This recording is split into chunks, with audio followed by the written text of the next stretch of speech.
بسم الله الرحمن الرحيم.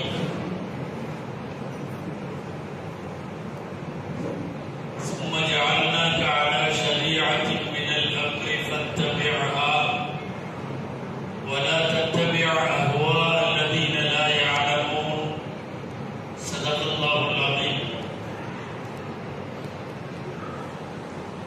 وقال رسول الله صلى الله عليه وسلم: سيأتي على الناس زمان الصابر فيهم على دينه كالقابض الجمرة في يده. صدق رسول الله صلى الله عليه وسلم. அளவற்ற அருளாளனும் நிகரற்ற அன்புடையவருமாகிய எல்லாம் வல்ல அல்லாஹ்வின் பெயரால் துவங்குகிறேன்.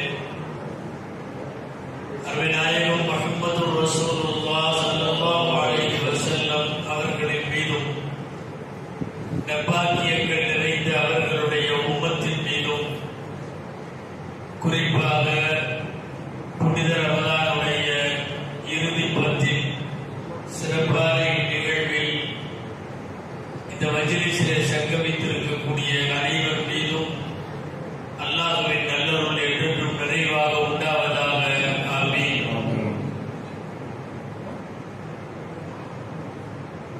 கண்ணியத்திற்குரிய விழாவினுடைய தலைவர், இந்நாள் முன்னாள் நிர்வாகிகள், நிகழ்ச்சியில் பங்கெடுத்திருக்கிற உலமா பெருமக்கள், எனக்கு முன்னாலே உரையாற்றி முடித்திருக்கக்கூடிய சங்கைக்குரிய மார்க்க அறிஞர்கள், இவ்வளவு நேரம் சலசலப்பாக இருந்தாலும் கொஞ்சம் இப்போ பேசாம இருக்கிற தாய்மார்கள், வருகை தந்திருக்கக்கூடிய உங்கள் அனைவருக்கும் என் ஆரம்பமான அஸ்ஸலாமு அலைக்கும் வரஹ்மத்துல்லாஹி வபரகாத்துஹு. வலைக்கும் ஸலாம் வரஹ்மத்துல்லாஹி வபரகாத்துஹு.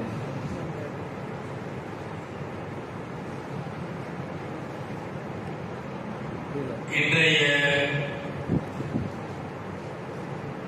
பிரச்சனைகள், முஸ்லிம் சமுதாயம் எதிர்நோக்கக்கூடிய சவால்கள், அதில் குறிப்பாக இளைஞர் சமுதாயத்தினுடைய பங்களிப்பு, இவைகளை எல்லாம் உள்ளடக்கி பேச வேண்டும் என்று இருக்கக்கூடிய அன்பு சார்ந்த வாலிப சகோதரர்கள் கேட்டுக்கொண்டிருக்கிறார்கள்.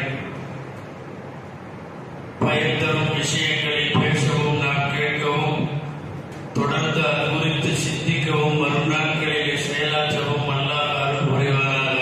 ஆமீன். இஸ்லாமியர்கள் எதிர்நோக்கும் சவால்களும் அதன் தீர்வுகளும் என்று தலைப்பு போடப்பட்டிருக்கிறது. எல்லாம் வல்ல இறைவன் இந்த பயான் முடியும் வரை பெண்கள் பகுதியிலே அமைதியை ஏற்படுத்தி தருவானாக. ஆமீன். ஏன்னா அவங்க எங்கேயாவது கூட்டிட்டாலே இந்த கல்யாண மண்டபத்தோட அட்மாஸ்பியர் வந்துடும்.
இஸ்லாத்துக்கு ரொம்பவே பொருந்தும். நபிகள் நாயகம் ஸல்லல்லாஹு அலைஹி வஸல்லமுடைய காலத்திலே துவங்கிய இந்த எதிர்ப்பு பிரச்சாரம் ஒவ்வொரு காலகட்டத்திலும் ஒவ்வொரு மாதிரி. ஒரு நேரத்திலே ஜிஹாதை தவறு என்பார்கள், ஒரு நேரத்தில் பலதார மனம் தவறு என்பார்கள், ஒரு நேரத்தில் நபிகள் ஸல்லல்லாஹு அலைஹி வஸல்லம் செய்த அதிகமான திருமணங்களை விமர்சித்தார்கள். இப்போது ஹிஜாப் போன்றவற்றை எல்லாம் விமர்சிக்கிறார்கள். முஸ்லிம்கள் செய்யக்கூடிய எல்லா தனி அடையாளங்கள் அனைத்துமே பிரச்சனைக்குள்ளாக்கப்படுகிற ஒரு சூழலில் காலத்தில் தான் நாம் வாழ்கிறோம். இது ஒன்றும் நமக்கு புதுசு இல்லை. குர்ஆன்ல அல்லாஹ் யுரீதுன லியுத்ஃபிஉ நூரல்லாஹி பிஅஃவாஹிஹிம் வயஹபல்லாஹு இல்லா யுதிம்ம நூரஹு ஒரு இடத்துல சொல்றா, இஸ்லாத்தை ஊதி அணைக்க முயற்சிக்கிறார்கள், அல்லாஹ் அதை பூர்த்தியாக்காமல் விட மாட்டான். இந்த வசனத்திற்கு திருக்குர்ஆனுடைய விளக்க உரையாளர்கள் அங்கே ஒரு செய்தி எழுதுகிறார்கள். இந்த ஆயத்திலிருந்தே தெரியுது, கியாமத்து வரையும் இஸ்லாத்தை எதிர்க்கிறவன் இருந்துட்டே தான் இருப்பான். கியாமத்து வரை இருப்பான். நாளைக்கு கியாமத்துனா இன்னைக்கு கூட ஏதாவது ஒன்றை சொல்லுவான். எதிர்ப்புகள் இல்லாமல் ஒரு காலமும் இல்லை. அதற்காக நாங்கள் எந்த காலத்திலும் முடங்கியதும் இல்லை.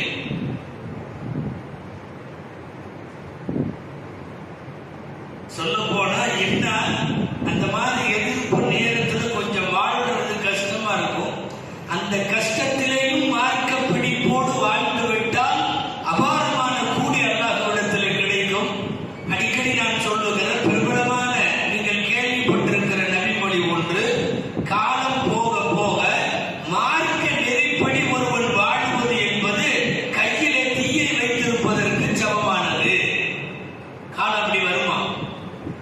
ஷரியத் சட்டப்படி ஒருத்தர் வாழணும்னா நெருப்புக்கு கையில வச்சிருக்கிற மாதிரி தான் அவர் வாழ முடியும். அந்த நேரத்திலேயும் கூட மார்க்க நெறிப்படி ஒருவர் வாழ முயற்சித்தால் சஹாபாக்கள்ல 50 பேருடைய கூடி இருக்கான். சஹாபாக்கள்ல 50 பேர். நபி ஸல்லல்லாஹு அலைஹி வஸல்லம் அஜ்ரு 50 மின்கும்னு சொல்லிட்டாங்க.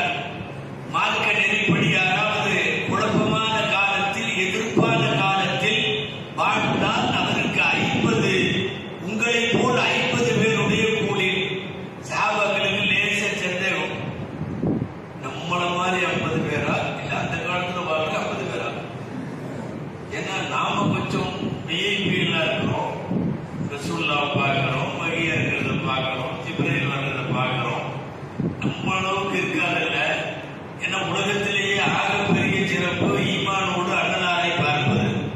அது நமக்கு கிடைச்சிருக்கு. ஒரு சமயம் எப்படின்னு தெரியலையேன்னு திரும்ப கேட்டார் ஒரு சஹாபி, யார சொல்லலாம், அஜ்ரு 50 மின்ஹும் அம் மின்னா, எங்களை மாதிரி 50 பேரா இல்ல அந்த காலத்துல வாழ்ற 50 பேரான்னு கேட்டார்.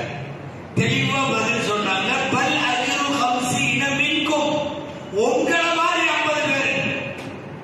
குழப்ப காலத்தில், விமர்சன காலத்தில், எதிர்ப்பு காலத்தில், இஸ்லாத்தை அழிக்க நினைப்பவர்கள் அதிகம் இருக்கிற காலத்திலும் கூட யாராவது ஷரியத்தின் நியதிப்படி வாழ முற்பட்டால் 50 சஹாபிகளுடைய கூலி.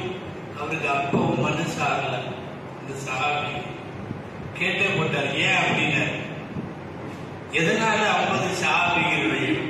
ஸல்லல்லாஹு அலைஹி வஸல்லம் பதில் சொன்னாங்க, லிஅன்னகும் தஜிதூன அலல் கைரி அஅவானன் வஹும் லா யஜிதூனஹு, உங்களை நல்லது செய்ய தூண்டுவதற்கு ஆள் இருக்கிறது, அவர்களுக்கு இருக்காது.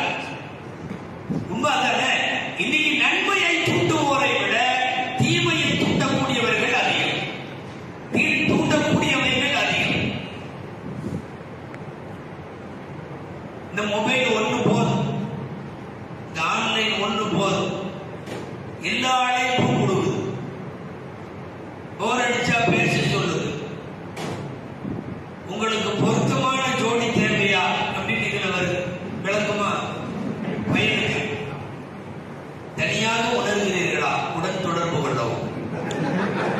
பொண்டாட்டியா இருக்கா? அனுப்புறான், இதெல்லாம் அனுப்புறான்.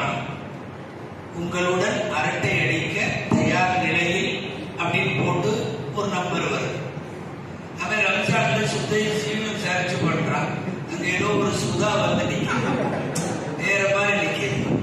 இப்போ ஆபாசத்திற்கு அழைப்பு கொடுக்கிற அத்தனை சாதனங்களும் தயார், உங்களை கெடுப்பதற்கு தேவையான எல்லா சூழ்நிலைகளையும் தயார்.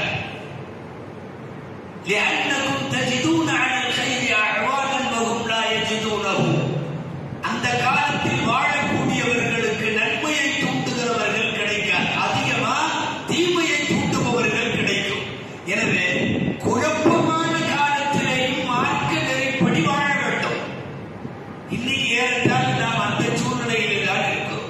சர்வதேச அளவில் இஸ்லாமிய எதிர்ப்பு சூழல், இந்திய அளவில் மிக தீவிரமான எதிர்ப்பு சூழல், போதாக்குறைக்கு இளைஞர் சமுதாயத்தை, வாலிப பெண்களை, ஏன் விடலைகளை எல்லாம் கூட வழிகெடுக்கின்ற நாலாபுரத்திலும் இருக்கிற அநாகரிக அசிங்கங்கள், இத்தனைக்கும் மத்தியிலே நாம் முஸ்லிமாக வாழ வேண்டியிருக்கிறது. இஸ்லாத்தோடு ஈமானோடு ஒரு போராட்ட களமாக வாழ வேண்டியிருக்கிறது. அல்லாஹ் பாதுகாக்க வேண்டும். இன்னைக்கு அப்படிப்பட்ட ஒரு அபாய சூழலில் நாம் நிறைய சவால்களை எதிர்நோக்குகிறோம். சவால்கள் புதுசு இல்லை, ஆனா நமக்கான போராட்டம் புதுசு. ஏன் தெரியுமா? நாமெல்லாம் சொகுசு முஸ்லிம்களாவே வாழ்ந்துட்டோம். சொகுசு முஸ்லிம்கள். சஹாபாக்கள் வரலாறு மட்டும் படிப்போம். வாழைத்து கொண்டு போனார்கள், அவர்கள் இவர்களை வெட்டினார்கள், அதான் இதான் படிச்சுட்டு இன்னால் இல்லாத வைத்தாங்க, ராஜீவ் அவங்கெல்லாம் ஷஹீத் ஆயிட்டாங்க, அவ்வளவுதான். நாம பஞ்சு வித்தையிலே படுத்துறதுங்கிற சொகுசான முஸ்லிம்களாக வாழ்ந்து பழகினதுனால இந்த போராட்டம் புதுசாக இருக்கிறது. ஆனால் எதிர்வரும் சவால்களை எதிர்கொண்டுதான் ஆக வேண்டும்.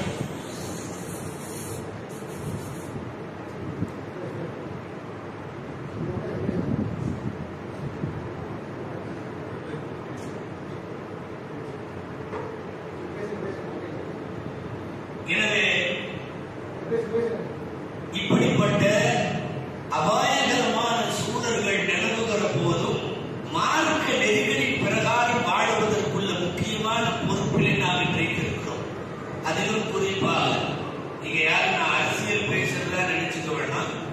அரசியல் பேசவில்லை, பாதிக்கப்பட்ட மக்களினுடைய செய்திகளை சொல்லுகிறேன், அவ்வளவுதான். இந்திய சூழல் மிக மோசம். முஸ்லிமின் வீடு இடிக்கப்படுகிறது, முஸ்லிமின் கடை இடிக்கப்படுகிறது, பள்ளிவாசல்கள் தரைமட்டமாக்கப்படுகிறது, பள்ளிவாசலுடைய மினாராக்கள் வேறு கொடிகள் கட்டப்படுகிறது. ஏன் எதற்கு என்கிற கேள்வி இல்லாமல் உருட்டுக்கட்டைகளை வைத்துக் கொண்டு ஒரு முஸ்லிமை அவன் குடும்பத்தார் தடுக்க கோரப்படுகளை செய்கிற இந்த இன படுகொலைகள் எல்லாம் நடந்து கொண்டிருக்கக்கூடிய ஒரு சூழ்நிலையில் தான் நாம் இஸ்லாமோடு, ஈமானோடு, நமக்கான ஷரியத்தோடு நாம் வாழக்கூடிய ஒரு சூழ்நிலையிலே இருக்கிறோம். அது தொடர்ந்து அதை செய்யத்தான் செய்வாங்க. காரணம் அவங்களுக்கு அது வாழ்க்கை. அடிக்கடி ஒரு கதை சொல்லுவேன், தெரியும் நினைக்கிறோம். இந்த எலிக்கு பல்லெல்லாம் வளரும், எல்லாம் படைச்சிருக்காங்க. எலிக்கு என்ன செய்யும்? பல்லு வளரும், டெய்லி வளரும், கொஞ்சம் மில்லிமீட்டராக வளரும். தொடர்ந்து வளர்ந்துச்சுன்னா ஆகுது. என்ன செய்ய தெரியுமா? எதையாவது குறிச்சு கடிச்சு அது சரி பண்ணி நல்லதா இருக்கு.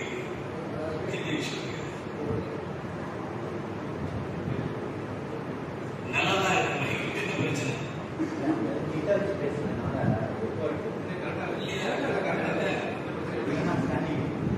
இல்ல வேண்டாம், நல்லா இருக்கு. இப்போ யாரும் கூட்டுறாங்க, இப்பதான் இப்போ முதல்ல நல்லா தான்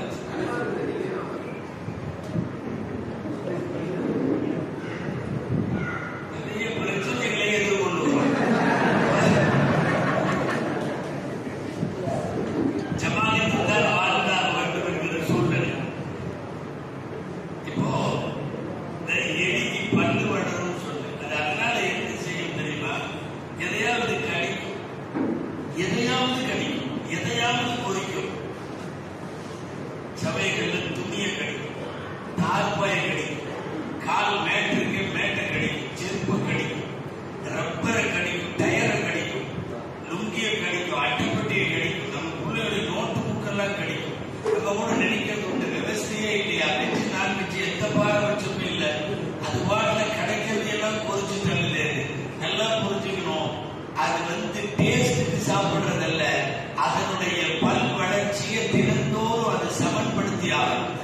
நல்ல வார்த்தையில சொல்றதுன்னா அது இருக்கணும்னா யாரையாவது கடிக்கணும். உங்களுக்கு ஓரளவு புரிய வரும் நினைக்கிறேன். அவங்க இருக்கணும்னா யாரையாவது கடிச்சுதான், யாரையாவது பொறிச்சுதான், யாரையாவது குதறிதான், குதறினா தான் அவங்க இருக்க முடியும். எனவே பல பேருடைய அரசியல் இருப்பு என்பது, பல பேர் இந்த நாட்டிலே காலூன்றி நிற்க வேண்டும் என்றால் யாரையாவது குதறணும். அதில் அதிகமாக குதறப்படுவது முஸ்லிம்கள், அடுத்த நிலையிலே கிறிஸ்தவர்கள். எனவே இந்த மாதிரி சில மதவாத எலிகள் இருக்கிறது. அந்த எலிகளுக்கு பட்கள் வளர்வது போல் அதிகாரம் வளர்கிறது. நம்ம அதிகாரத்தை வைத்துக் கொண்டிருப்பவர்கள் யாரையாவது புதல்வார்கள் என்கிற அடிப்படையில் தினந்தோறும் ஏதாவது ஒரு வகையில் முஸ்லிம் சமுதாயம் சட்டங்களால், தீர்ப்புகளால், நீதிமன்றங்களால், காவல்துறைகளால், பல்வேறுபட்ட அரசுடைய பரிபாலன அமைப்புகளால் மீண்டும் மீண்டும் நாம் வேட்டையாடப்படுகிறோம் என்று சொல்லலாம். இன்றைக்கு நிலவக்கூடிய இந்த சூழ்நிலையிலும் சரியத்தை விட்டுற முடியாது, மார்க்கத்தை விட்டுவிட்டு தள்ளி நிற்க முடியாது. எவ்வளவு போராட்டத்தோடும் சரியத்தோடு வாழ வேண்டும். நான் இளைஞர் சமுதாயத்தை அதற்காக அழைப்பு கொடுக்கிறேன். சண்டை போடுறதுக்காக இல்லை, கத்தி கராட்டாக இல்லை, வன்மத்தை கையில் எடுக்க சொல்லல. ஆனாலும் ஆக்கப்பூர்வமாக இந்த சமுதாயத்தை பாதுகாக்கிற பணியிலே நாம் நம்மை ஏற்படுத்திக் கொண்டாக வேண்டும், நம்மை ஒத்துழைத்துக் கொள்ள வேண்டும். இங்கே மகிழ்வாக இருக்கிறது, பள்ளிவாசலோடு இளைஞர்கள் மற்றும் என்று சேர்ந்து செயல்படுகிறார்கள். நான் நேற்றைக்கு கூட சில பேசுகிற போது சொன்னேன், இன்னைக்கு அர்ஜென்டா தேவைதான் அந்த இமாமோடு, அந்த நிர்வாகிகளோடு மஹல்லாவின் இளைஞர்கள் எல்லாம் ஐக்கியமாகும். ஒவ்வொரு மஹல்லாலையும் ஒரு 100 பேராக, ஒன்றும் இல்லை, இந்த மஹல்லாவில் இருக்கிற நிர்வாகிகளும் இமாம்களும் இளைஞர்கள் வாருங்கள்னு சொல்லி ஒரு 100 பேரை ஒரு இளைஞர் மன்றமாய், நீங்க எத்தனை பேர் இருக்கீங்கன்னு தெரியாது, 100 பேரோ 150 பேரோ மஹல்லா முழுக்க வீடுகள் தோறும் கட்டமைத்து ஒரு படை தேவை, தற்பாதுகாப்புக்கு தேவை, ஆக்கப்பூர்வமான பணிகளுக்கு தேவை, வெள்ளம் பேரிடர் போன்ற காலங்களில் உதவுவதற்கு தேவை, சமய நல்லிணக்கத்தை மீட்டெடுக்க தேவை, உங்கள் மஹல்லாவுடைய ஏழை மக்களின் வீடுகளுக்கு சென்று உதவிகளை செய்ய தேவை. இன்னைக்கு இதெல்லாம் போர்க்கால அடிப்படையில் நாம் செய்தார்கள். ஒரு சின்ன சாம்பிள் சொல்லணும்னு நினைக்கிறேன். பெங்களூர்ல ஒரு இமாம, பள்ளிவாசல் தான் இமாம, ஒரு ஆப் ஆரம்பிச்சார். மை மாஸ்க்னு சொல்லி ஒரு வாட்ஸ்அப் குரூப் போட்டு, மை மாஸ்க் அப்படின்னு பேர். மஹல்லால இருக்கிறவங்க எல்லாம் சும்மா அரேஞ்ச் செஞ்சுட்டாரு. உங்களுக்கு ஏதாவது ஐடியா கிளிக் ஆகலாம் இருக்காங்க, நான் என்ன சொல்லிட்டு இருக்கேன். மை மாஸ்க் எல்லா குடும்ப தலைவர்கள் யார் யார் வீட்டில் இருக்காங்களோ ஆம்பளைங்க நம்பர் பூராத்தையும் கொடுத்துருக்காட்டான். எல்லாரும் நம்பரை எழுதி எழுதி சும்மால போட்டு போயிட்டாங்க. எல்லாத்தையும் எடுத்து இணைச்சாச்சு. அந்த மஹல்லாவில் சுமார் 5 வாட்ஸ்அப் குரூப்புகள், கிட்டத்தட்ட 300 பேர், உதாரணத்துக்கு வைக்கல 250 300 பேர், 1500 பேர் 5 குரூப்ல இருக்கிறாங்க. மை மாஸ்க் அதுல இமாம் நிர்வாகிகள் இருக்கிறார்கள். அதோட மஹல்லாவில இருக்கக்கூடிய குடும்பத்தின் ஆம்பளைகள் அத்தனை பேரும் அதில் இணைச்சாச்சு. மொத்த செய்தியா இருந்தாலும் சும்மால சொல்லணும்னு கூட அவசியம் இல்லை. நாளை 27ஆம் கிழமை இஷா தொழுகை 10 மணிக்கு போட்டாருன்னா 1500 வீட்டுக்கும் போயிடுச்சு. மார்க்க சம்பந்தம் இந்த கண்ட பார்வர்டு மெசேஜ் எல்லாம் இல்லை. அவர் நல்ல வேலை பண்ணாரு, நீங்க ரிப்ளை பண்ண முடியாது, பள்ளியில இருந்து போட மட்டும்தான் முடியும். ஏன்னா நீங்க போடலான்னு வச்சிருந்தோம்னு வைங்களேன், எல்லாம் வேற மாதிரி போயிடும். உயிரோடு இருக்கிறோம்னா மௌத்தா போயிடுவான், மௌத்தா போயிடும்னா உயிரோடு போய் விட்டுருவான், நிறைய ஆகி போயிடும். அப்போ மை மாஸ்க்னு ஆரம்பிச்சார். இப்படி போட்டு அது நல்ல பரவலானதுக்கு அப்புறம் முக்கியமான மஹல்லாவின் செய்திகளும் மஸ்ஜிதின் செய்திகள் மாத்திரம் அதில் அனுப்பப்பட்டுக் கொண்டே இருந்தது. சமீபத்தில் நீங்கள் பத்திரிகைகள் எல்லாம் பார்த்திருப்பீர்கள். ஒரு 2 மாதத்திற்கு முன்னாடி இரவோடு இரவாக நடைபெற்ற மிகப்பெரிய கலவரம். முஸ்லிம் கடைகளை மாத்திரம் அடித்து நொறுக்குவதற்கு கலவரக்காரர்கள் சூழ்ந்து கொண்ட அந்த நேரத்தில் மை மாஸ்க்ல பாய் பிரியாணி கடைக்கு இன்னும் 10 நிமிடத்தில் வரும்னு அதுல போட்டு விட்டார். கரெக்டா அந்த கடைக்கு முன்னாடி அந்த நள்ளிரவு நேரத்தில் 700 பேர் தொப்பிகளோடு நிற்கிறார்கள். 700 பேர் ராத்திரி 1 மணிக்கு நிற்கிறாங்க. மந்தவனால் கலவரம் செய்ய முடியவில்லை. தூரத்துல இருந்து கள்ள வீசிட்டு போயிட்டான். ஒருவேளை இவர்கள் ஸ்பாட்ல இல்லைன்னு சொன்னா அன்றைக்கு நிலவரம் கலவரம், அன்றைக்கு வேற மாதிரி இந்த படுகொலை அளவுக்கு போயிருக்கும். நான் சொல்றது ஒரே ஒரு சாம்பிள். திட்டமிட்ட நாடு முழுவதும் இப்படி ஏதாவது காலித்தனம் செய்கிற, படுகொலைகளை அரங்கேற்ற நினைக்கிற, கலவரத்திலேயே தங்களின் அரசியலை நடத்த விரும்புகிறவர்களுக்கு இன்னைக்கு இந்த மாதிரி ஒரு கட்டமைப்பு தேவை. அவர் அந்த இமாம் செஞ்சது நமக்கு ஒரு ரோல் மாடல்னு சொல்றேன். இந்த மாதிரி இமாம்கள் ஒருங்கிணைக்க முடியும். நல்லா தெரியும், ஒரு மஹல்லாவில் தயவு செய்து என் பின்னாடி நெல்லுங்கன்னு இமாம் கூப்பிட்டா, நிர்வாகிகள் தலைவர் செயலாளர் கூப்பிட்டா, அவங்க பின்னாடி அந்த மஹல்லா வகுக்கணும். இன்னைக்கு காலத்தினுடைய கட்டாயம். அப்படி ஒரு தகவல் தொடர்பு மட்டும் நம்ம இருந்துச்சுன்னா, நம்ம பகுதிகளில் இருக்கிற பெண்களிடத்தில் அத்துமீறினால், நம்முடைய இஸ்லாமிய கடைகளை குறிவைத்து ஏதாவது அத்துமீறினால் என்ன செய்ய போறோங்கிறது அப்புறம். குறைந்தபட்சம் களத்தில் வந்து நம்மால நிற்க முடியும். இன்றைக்கு இப்படிப்பட்ட ஒரு போர்க்கால அடிப்படையிலான அவசிய தேவைகள் எல்லாம் தான் இன்னைக்கு தீர்வு. நம்ம வெறும் பிரச்சனையை மட்டும் பேசிட்டு போக நான் விரும்பல. அங்க அடிக்கிறாங்க, இங்க அடிக்கிறாங்க, அங்க பள்ளியாசலை இஸ்லாமிய முஸ்லிம்களை கொண்டுட்டாங்க. இல்ல, தீர்வு என்ன? What is the solution of our problem அப்படின்றத பார்க்கும்போது இந்த மாதிரி உள்ள ஏதாவது இதை நோக்கி நகர்ந்தாக வேண்டும். ஒருங்கிணைங்கள் தயவு செய்து மஹல்லாவா ஒண்ணு தெரிஞ்சுங்க. நீங்க கட்சிகளோடு இணைவதால், அமைப்புகளோடு இணைவதால், ஏதாவது பெரிய தொடர்புகளோடு இதெல்லாம் இல்லை. மஸ்ஜிதுகளோடு இணைந்து கொள்ளுங்கள். பாதுகாப்பும் எல்லா விதத்திலையும் அதுதான் சிறந்தது. நீங்கள் கட்சிகள் என்கிற போது வேறு வேறு கட்சிகளால் வந்தாடப்படுவீர்கள், சூறையாடப்படுவீர்கள். சமயங்களில் ஒரு கட்சியை இன்னொரு கட்சி கண்டுகொள்ள மாட்டார். ஒரு அமைப்பையே இன்னொரு இஸ்லாமிய அமைப்பு அவன் சிக்கட்டும் என்று சொல்லுவான். நான் அமைப்புகளை சொல்லவில்லை, கட்சிகளில் சேர சொல்லல. எல்லாம் ஒரு மஹல்லா கட்டமைப்பாக பள்ளிவாசலோடு, இமாமோடு, நிர்வாகிகளோடு நீங்கள் சேர்ந்து மட்டும் ஒரு குழுமமாக இருந்தால் அங்க போவான், இங்க போவான், ஆனா இங்க வர மாட்டான். அவனுக்கு தெரியும் இங்க பலமாக இருக்கிறார். இணையதளங்களை, இப்படிப்பட்ட தகவல் தளங்களை நாம் இன்னைக்கு இப்படிதான் பண்ணணும். வாலிபர்கள் அதை வச்சுட்டு வெறுமனே வந்து யாராவது அடிக்க வந்தா வரணும் போல தெரியுது, அதுக்கு ஏதோ அஜெண்ட் சொல்றாரு அப்படின்னு நினைச்சுக்க வேணாம். இன்னைக்கு நிறைய சமய நல்லிணக்க பணிகள் செஞ்சாங்க, ஏழை எளியவர்களுக்கு உதவிகள் செஞ்சாங்க. இதெல்லாம் இளைஞர்களே செய்யணும். இஸ்லாத்திற்கு மிகப்பெரிய நல்ல பெயரை சென்னையிலே கடந்த 5 ஆண்டு காலங்களில் ஏற்படுத்தி தந்தது வெள்ளப்பிரளயங்களின் போது நாம் செய்த உதவி.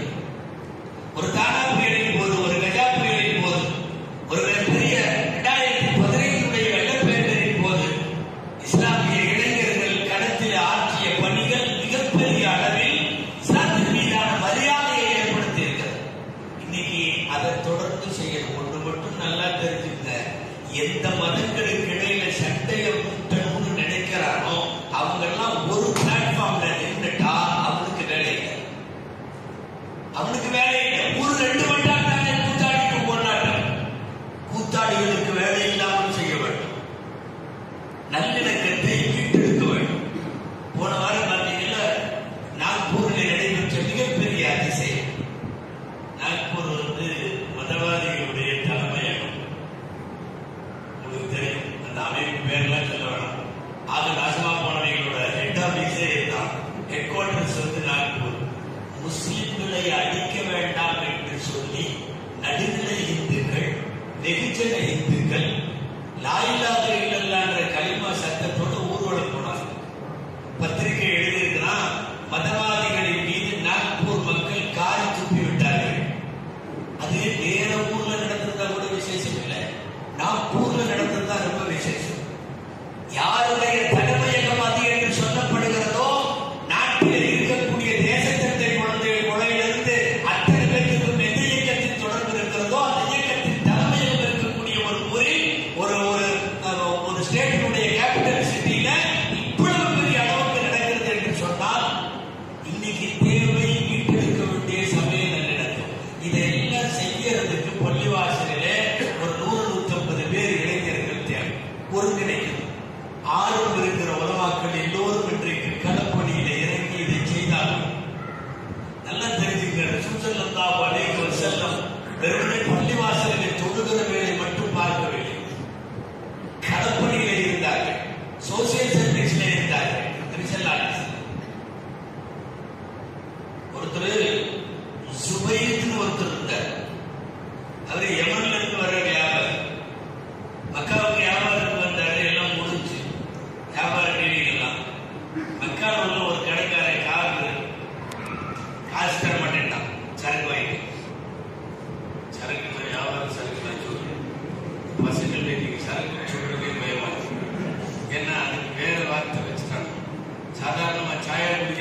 வணிக சரக்கு வந்து எல்லாம் கொடுத்துட்டு காசு கேட்டாரு, காசு தர மாட்டேன்ட்டான்.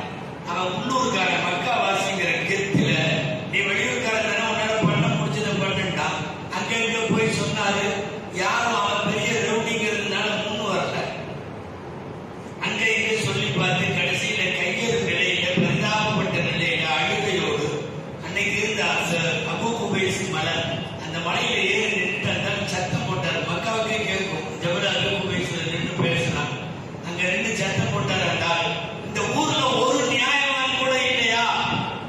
எந்த பொருளை வாங்கி விட்டு பணம் தர மாட்டேன் என்று சொல்லுகிறானே, எவனுக்குமே இந்த ஊர்ல நேர்மை கிடையாதா, நியாயம் கிடையாதா? அபூ குபைஸ் மலையில கத்திட்டு இருக்கிறாரு. கீழே நாயகம் ஸல்லல்லாஹு அலைஹி வஸல்லம் போகிறார்கள். பெருமானார் 20களுக்கும் 30களுக்கும் இருக்கிற வயது. ரசூலுல்லாஹ் இறங்கி வாங்கினா அப்ப நபி பட்டம் வாங்கல.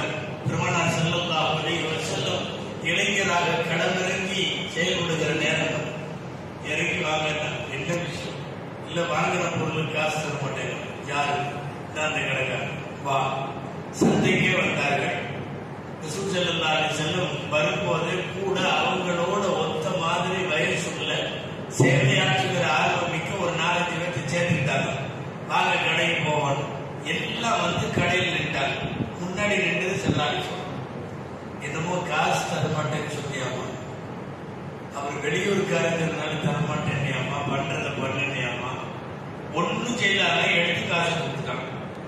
நபிகள் நாயகம் ஸல்லல்லாஹு அலைஹி வஸல்லத்தினுடைய தோற்றத்திற்கும் முகத்திற்கும் அவர்களுடைய கம்பீரத்துக்குமான மரியாதையிலே தூக்கி காசை கொடுத்துட்டாங்க. கொடுத்துட்டு வாங்கி கொடுத்தாச்சு.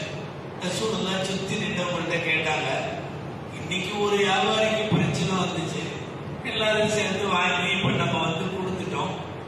ஏன் நம்ம இதை வந்து தொடர்ந்து இந்த பணியை செஞ்சா என்ன, மக்களுக்கு பிரயோஜனப்படுற மாதிரி 4 பணிகளை செய்யலாமே, இன்னைக்கு என் கூட இருக்கிற நீங்க எல்லாம் ஒத்துழைக்கிறீங்களான்னு கேட்டாங்க. ஓ, தாராளமா செய்யலாமே. அதாவது சங்கமா செயல்படலாமான்னு கேட்கிறாங்க ஸல்லல்லாஹு அலைஹி வஸல்லம். சங்கமா செயல்படலாமான்னு கேட்ட உடனே கூட இருக்கிற எல்லாரும் சரிட்டாங்க. அப்ப ஸல்லல்லாஹு அலைஹி வஸல்லம் சொன்னாங்க, வாங்க, ஊர் பெரியவரும் என்னுடைய பெரிய தந்தையும் ஊருடைய நாட்டாமையுமான அபூ தாலிப் அவர்கள் அங்க போலாம் வாங்கன்னு கூட்டிட்டு போயிட்டாங்க. நேரா அபூ தாலிப் ஊருடைய தலைவர், அவர் தான் நாட்டாமைன்னு வச்சுங்களேன். அங்க கூட்டு போய் சொன்னாங்க, நாங்கெல்லாம் தனித்தனியா வேற வேற வேலை தான் பார்த்துட்டு இருந்தோம். இன்னைக்கு யமன்கார ஒருத்தருக்கு கடமை இதுல பிரச்சனை ஆயிடுச்சு, காசு கொடுக்கறதுல. நாங்கெல்லாம் போய் 2 வாங்கி கொடுத்துட்டோம். அவர் போயிட்டாரு. ஏன் இந்த பணிகளை நல்ல காரியங்களை இனிமேல் நாம கூட்டாட்டு செய்யக்கூடாதுன்னு நினைச்சோம். எல்லாத்தையும் உங்கள்ட்ட கூட்டு வட்ட எல்லாம் சரிங்கிறாங்க.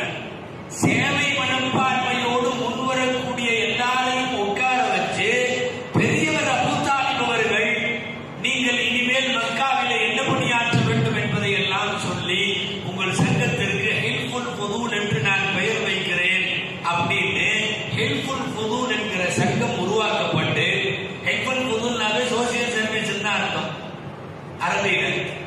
அதாவது எக்ஸ்ட்ரா உள்ள கட்டாய கடமைகள் அல்ல, உபரி வேலைகளை எல்லாம் சேர்த்து பார்க்கக்கூடிய ஒரு குழுமமாக அபூ தாலிப் அவர்கள் பெயர் வைத்து தொடங்கி வைக்கிறார்கள். நபிகள் ஸல்லல்லாஹு அலைஹி வஸல்லம் அந்த இளைஞர்களின் கமிட்டிக்கு தலைவராக இருந்து சேவைகளை செய்தார். நான் சொல்ல வருவது, அந்தந்த சூழ்நிலையில் சமுதாயத்திற்கு என்ன தேவையோ அந்த பணிகளை ரசூல் ஸல்லல்லாஹு அலைஹி வஸல்லம் அவர்கள் நுபுவத்து வாங்குவதற்கெல்லாம் முன்னாலேயே அந்த பணிகளை தொடர்ந்து செய்திருக்கிறார்கள். இன்றைக்கு நாம் செய்ய வேண்டியதும் அதுதான். அதாவது பள்ளிவாசல்ல இருக்கிறது, மார்க்க பணி செய்யறது, இதெல்லாம் வேற. தெருவில இறங்கி ஆற்ற வேண்டிய கடப்பணிகளை நபிகள் நாயகம் ஸல்லல்லாஹு அலைஹி வஸல்லம் கற்றுத்தந்த பாணியிலே அதை செய்வதும் இன்றைய இளைஞர்கள் போர்க்கால அடிப்படையில் செய்யும். முதல்ல அநியாயத்தை கண்டு பொங்கணும், அது வரணும். அது என்னமோ இன்னைக்கு எல்லாம் மந்துன்னு போச்சு, ரத்தமே உறைஞ்சு போன மாதிரி. இந்த பக்கம் எவனையாவது அடிச்சாலும் இப்படி போயிட வேண்டியது. நமக்கு எதுக்கு வம்பு? எவனோ செத்துட்டு போறான், எவனோ வந்துட்டு போறான். மௌத்தாவின பிறகு செய்தி வந்தா ஜனாசாக்கு வருவார். பாய், கண்ணுக்கு முன்னாலே நடைபெறுகிற எந்த செயலையும் கண்டிக்கலன்னா தானா ஒரு ரோஷம் வரணும். அவன் அல்லாஹ்வுடைய எதிரி அப்படிங்கிறப்போ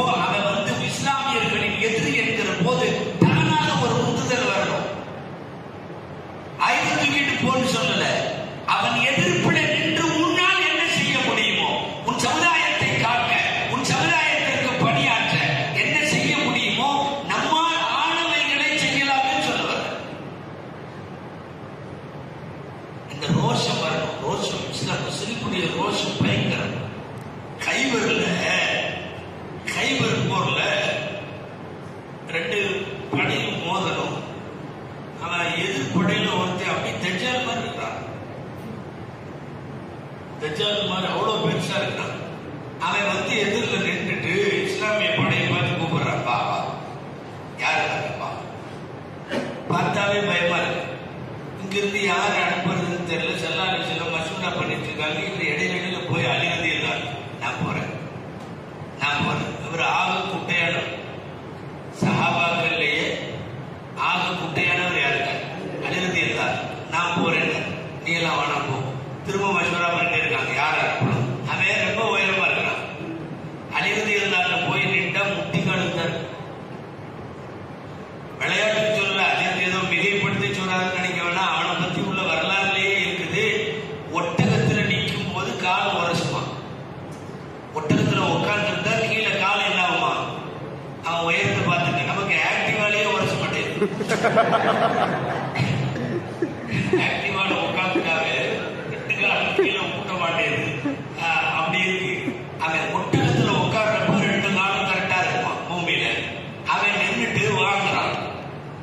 அழுவது எல்லாரும் நான் போறேன் 3வது கேட்ட உடனே செல்லாலிசில போட்டான். அவன் அப்படி நிக்கிறான். அவர் வந்து அங்க நிக்கிறார். அவன் குடிச்சுதான் பார்க்கலாம். அவன் ருக்குல போனால்தான் 2 பேரோட தலையும் முட்டும், இல்லைன்னா முட்டாது. கிட்டத்தட்ட அதாவது இடுப்பளவுக்காவது இருக்க மாட்டாங்க, அவ்வளவு கூட இல்லை. அவன் முட்டிக்கால அளவு தான் இருக்கிறாங்க. அழுவது எல்லாம் ஒன்னாந்து பேசினாங்க. பார்க்கலாம். அவன் புழுவை பார்க்கிற மாதிரி பார்த்தான். பார்த்துட்டு சொன்னா, நான் வந்து உன்னை கொல்றதுக்கு எனக்கு விருப்பம் இல்லை, தப்பிச்சு போயிருப்போம். அவர் என்ன நினைச்சிட்டான்னா, அழிவது இல்லாம பிடிச்சி குர்பானி ஆகிறதுக்காக எல்லாம் தள்ளி விட்டாங்க போட்டிருக்கு. அவர் மாட்டேன்னு சொல்ல சொல்ல நீ சாவ போறேன்னு நினைச்சுக்கிட்டு சொன்னார், எல்லாம் நாக்கு சொல்லு, நான் உன்னை கொல்ல விரும்பல போ அப்படின்னு. அழிவது இல்லாம சத்தமா காதல முழுகிற மாதிரி தலையை தூக்கி பார்த்துட்டு சொன்னாங்க,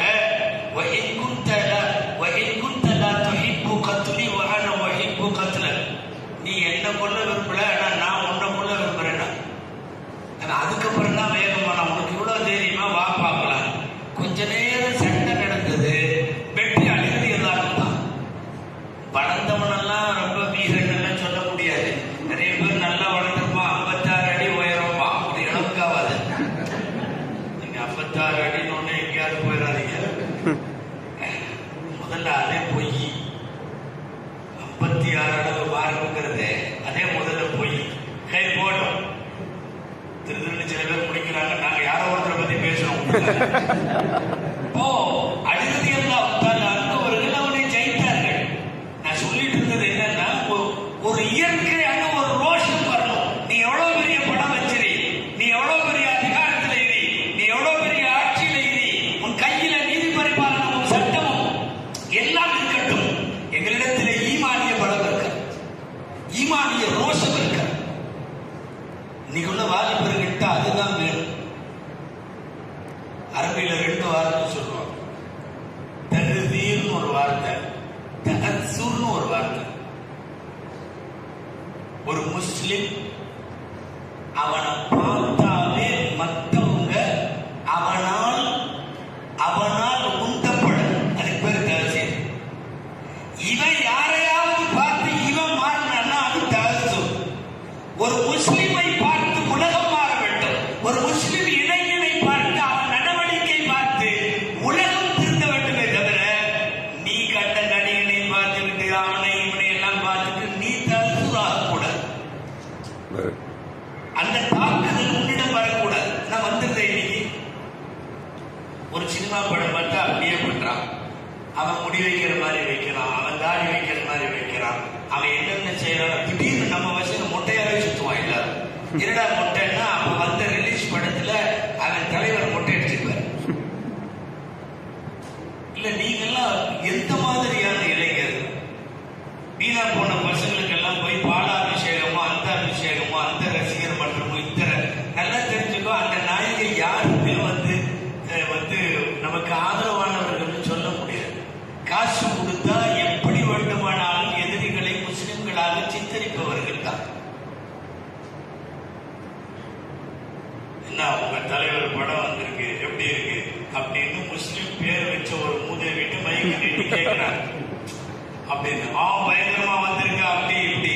அவன் நிருபரா இருக்கிறவன் கேட்கிறான், இல்ல உங்க ஆடுகளை எல்லாம் தரக்குறைவா எடுத்திருக்கிறதுனால உங்க ஆடுகள்லாம் திட்டுறாங்களே, இந்த படத்துக்கு எதிர்ப்பு வருதுன்னு கேட்கிறான். அதுக்கு அந்த மூதேவி பதில் சொல்லுது, தலைவர் படத்துக்கு எதிர்ப்பு வரலன்னா தான் ஆச்சரியப்படணும், அதெல்லாம் எந்த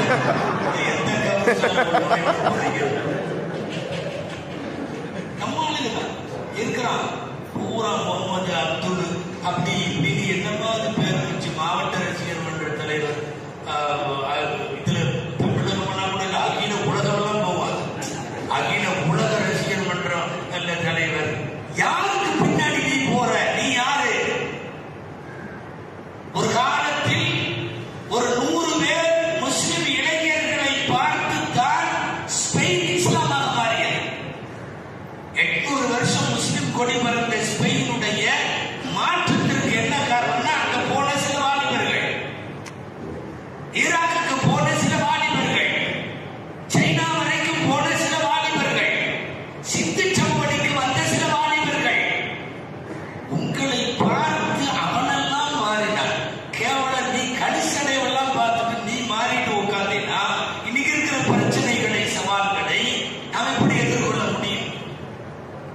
தயவு செய்து அவன் செய்யற மாதிரி எல்லாம் செய்ய. இன்னைக்கு அதை பார்த்து நினைச்சோ என்னமோ தெரியல, எல்லாம் தண்ணி அடிக்கிறான், எல்லாம் கஞ்சா அடிக்கிறான், நாடு எங்க போகுதுன்னு தெரியல. அதாவது எதிர்நோக்கும் பிரச்சனைகள். முதல்ல பிரச்சனையை மட்டும் சொல்லி முடிக்கிறப்போ 1 மணி நேரம் ஆயிடும். கொடுமை தமிழகம். பெண்கள் +2 படிக்கிற பிள்ளைங்க தண்ணி அடிக்க ஆரம்பிச்சிருக்காங்க. வாலிபர்கள் மட்டும் இல்லை, பிள்ளைகள். வலைதளங்கள்ல பார்த்துருப்பீங்கல்ல, டவுன் பஸ்ல உட்காந்து சாயா குடிக்கிற மாதிரி ஊத்தி ஊத்தி குடிக்குது. கடைசியில் அந்த பிள்ளைய குடிச்சிட்டாங்க.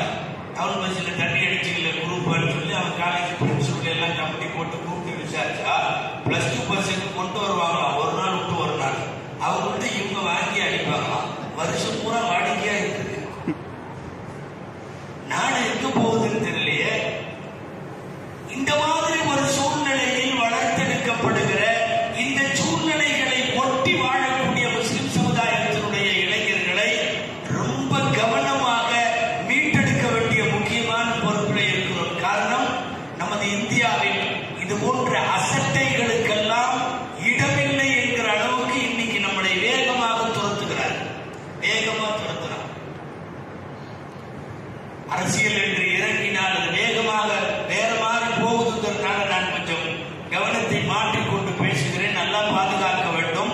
ஷரியத்தின்படி இனி வரக்கூடிய அடுத்த சில ஆண்டுகளில் வாழுவது என்பது இங்கேயும் கேள்விக்குறியாகும் போல தெரிகிறது. அந்த சூழ்நிலையை எதிர்நோக்குகிறோம். ஏப்ரல் 10ஆம் தேதி நமக்கு நோம்பு 7ஓ 8ஓ அன்னைக்கு தொடங்கின பிரச்சனை இன்னைக்கு வரைக்கும் நார்த் சைடில் படுகொலைகள், பள்ளிவாசலுடைய கோரமான செய்திகள், பள்ளிவாசலுடைய மெனாராக்களிலே கொடிகளை கட்டுதல், ஊர்வலங்கள் போகுதல், ஆலயம் கட்ட நிதி வசூலிக்கிறோம் என்ற பெயராலே முஸ்லிம் தெருவுக்குள் போகுதல், இஃப்தார் நேரத்தில் உள்ள பூந்து அடிக்கிறானோட 5:30 மணிக்கு பெறப்பட்ட ஊர்வலம் ஒரு தடவை போய்விட்டது. நான் சொல்றது டெல்லி ஜஹாங்கீர் போயிட வேண்டியதானே. போன ஊர்வலம் திரும்ப உள்ள கேப்டன் சொல்லியிருக்கான், திரும்ப போட்டு 2வது தடவை அதே இடத்துல வருது. ஏன்னா ஒரு ஊர்வலம் ஒரு தெருவில் எதுக்கு 2வது தடவை வருது? டைம் ஆகலை, இஃப்தார் டைம் 3வது தடவை வருது. அங்க இருக்கிற காவல்துறைக்கு ஒரு ஊர்வலம் ஒரு தெருவை கடந்து போயிட்டா 2வது 3வது தடவை எல்லாம் இந்த தெருவுக்குள்ள ஏன் வர்றானுங்கன்னு கேட்கறதுக்கு அங்க நாதி இல்லை, தடுக்கிறதுக்கு அங்க காவல்துறை இல்லை. 3வது தடவை வருகிற போதுதான் மணி 6:30. அத்தனை முஸ்லிம்களும் உள்ளே இஃப்தாரில் இருக்கிறார்கள். வெளியிலே வீடுகள் இடிக்கப்படுகிறது, கடைகள் அடிக்கப்படுகிறது. எதேச்சையாக நடைபெறுகிற கலவர சூழ்நிலையில் நாம் இல்லை. எல்லாம் பிளானட், எல்லாம் அஜெண்டா. அப்படிப்பட்ட ஒரு சூழ்நிலை நீ இங்க போய் உட்கார்ந்து பீஸ்க்கு ரோஸ்ட் கைதடிட்டு உட்கார்ந்துருக்கீங்க, விளக்குமா? நம்முடைய நாடு என்ன சூழல், நம் சமுதாயம் என்ன சூழல்? நாம இவர்களுக்கெல்லாம் கைதட்டிட்டு உட்கார்ந்துருக்கிற வேலையை நம்ம பார்க்கணும். எந்த சூழ்நிலையில நாம் இருக்கிறோம் யோசிக்கணுமா இல்லையா? நாம அவமதிக்கல, ஆனாலும் ஒன்று, வர வர நீதிமன்றங்களின் மீது கூட நம்பிக்கை நமக்கு குறைந்து கொண்டு வருகிறது. பாபரி மஸ்ஜித் போயிடுச்சு, வித்தியாசமா 2 தடவை தீர்ப்பு கொடுத்து அதை குர்பானி கொடுத்து முடிச்சாச்சு. கடைசி தீர்ப்பு இப்போ கொடுத்தாங்க. என்ன தீர்ப்புன்னு இது வரைக்கும் சரியா விளக்க மாட்டேங்குது, சட்டமேதைகளுக்கே விளக்க மாட்டேங்குது. எதுக்கு அங்க கொடுத்தாலும் தெரியல, எதுக்கு இங்க சொன்னாலும் தெரியல. இது கூட பரவாயில்ல, இதுக்கு முன்னாடி 2 வருஷம் முன்னாடி ஒரு தீர்ப்பு கொடுத்தாங்க, வித்தியாசமா ஒரு தீர்ப்பு. 3 பேர் தானே கேஸ் போட்டீங்க, 3 பேர் வச்சுக்கிட்டான். பள்ளிவாசல் என்னோடது 3 பேர். அந்த தீர்ப்பு கொடுத்த நீதிபதி பேரு திரிபாதி பேரு. நமக்கெல்லாம் சரிபாதி தான் தெரியும். திரிபாதி கேள்விப்பட்டிருக்கீங்களா? அந்த பேர்லயே சண்டையை வச்சு எங்கேயோ 3ஆ பிரிச்சுவாங்க. சரிபாதி இல்லை, என்னது திரிபாதி. அதே மாதிரி வந்து உட்கார்ந்து வழக்கில் சம்பந்தப்படுகின்ற 3 பேரும் அந்த இடத்தை ஆளுக்கு ஒரு பாகமாக பிரித்து எடுத்துன்னு சொல்லி, இந்த குழந்தை பிள்ளைகிட்ட சட்டை போட்டு வாங்கி கொடுக்கல, இந்த உனக்கு கொஞ்சம் இந்த உனக்கு கொஞ்சம்னு அந்த மாதிரி நாட்டாம ரேஞ்சில் ஒரு தீர்ப்பு சொல்லிட்டு அந்த அவன் போயிட்டான். அதுக்கப்புறம் தான் இப்போ ரொம்ப பயங்கரமான தீர்ப்பு. இடித்தது தவறு தீர்ப்புல வருது. இடித்தது தவறு, இடித்தவர்கள் குற்றவாளிகள். இடிச்சுட்டீங்க பரவாயில்ல, அவங்கள கொடுத்துருங்க.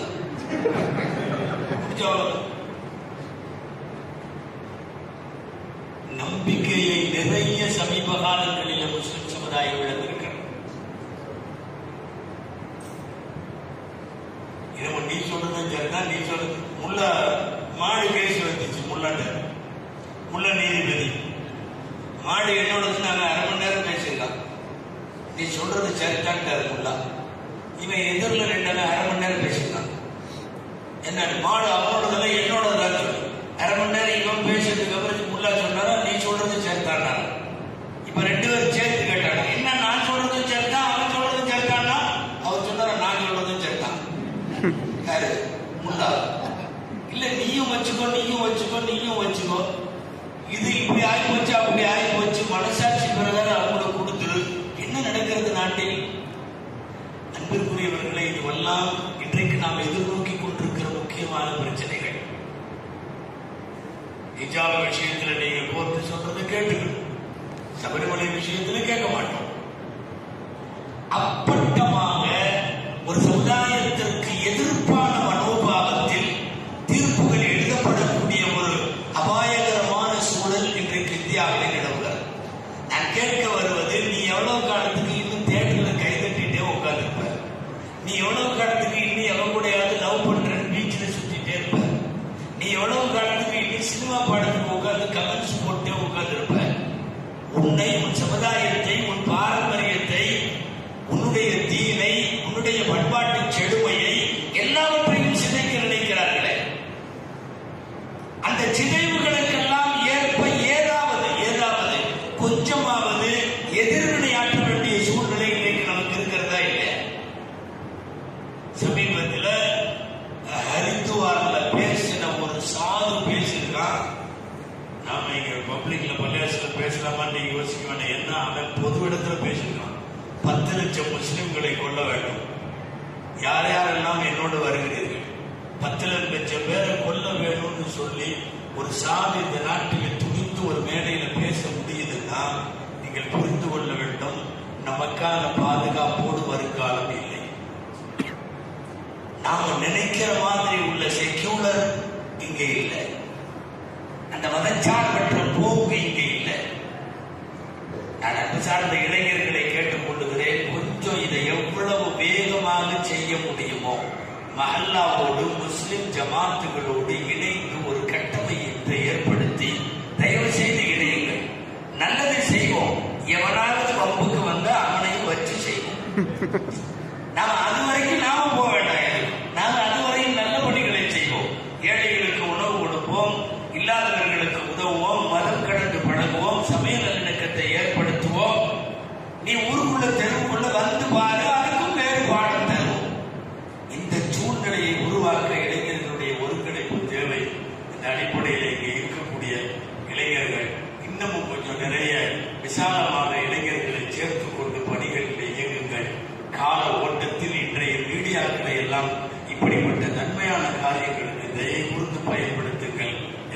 அல்லாஹ் உங்களுக்கு நல்ல தௌஃபீகை தரட்டும். ஒரு 4-5 ஆண்டுகளுக்கு முன்னாலே இதே போன்ற ஒரு நள்ளிரவில் உங்களோடு பேசிய நினைவு இருக்கிறது. அல்லாஹ் ஜல்ல ஷானஹு தஆலா இந்த மஜ்லிஸை கபூல் செய்வானாக. இங்கே பேசப்பட்ட மார்க்க அறிஞர்களுடைய உரைகளை எல்லாம் அல்லாஹ் கபூல் செய்வானாக. ஜஸாக்குமுல்லாஹு கைரல் ஜஸா வ ஆகிரு தஅவானா அல்ஹம்துலில்லாஹி ரப்பில் ஆலமீன். அஸ்ஸலாமு அலைக்கும் வரஹ்மத்துல்லாஹி